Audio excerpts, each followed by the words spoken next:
AirAsia crash not due to terrorism. Indonesian investigators said the crash of AirAsia QZ8501 was not likely due to terrorism, in their first remarks since analyzing the cockpit voice recorder. Transport Safety Committee investigator Andreas Hannantu told the BBC that there were also indications that the plane encountered bad weather. The plane is thought to have gone down on December 28 when it encountered difficulties from an approaching storm. All 162 people on board the flight from Surabaya to Singapore perished.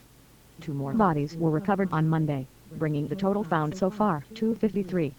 Mr. Hannantu told BBC Indonesian that investigators had listened to the entire 2-hour recording, and found that there was no threatening voice on board.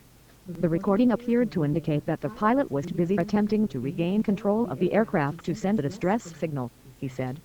Some of the parameters retrieved from the flight data recorder seemed to indicate that the plane had encountered bad weather.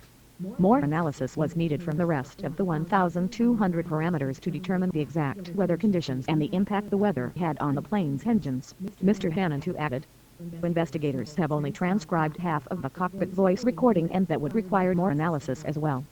Preliminary report due soon. Search teams managed to find the cockpit voice recorder and the flight data recorder last week. The fuselage of the plane, believed to hold most of the bodies, has also been located, and search teams are now working out how to retrieve it. The authorities are expected to issue the preliminary report on the crash on January 28. The cause of the crash is not yet clear, though the plane was flying through bad weather at the time, and the pilot's last communication with air traffic control was a request to fly higher to avoid a storm. Since the plane disappeared, a multinational search has been underway involving aerial reconnaissance and more than 30 ships.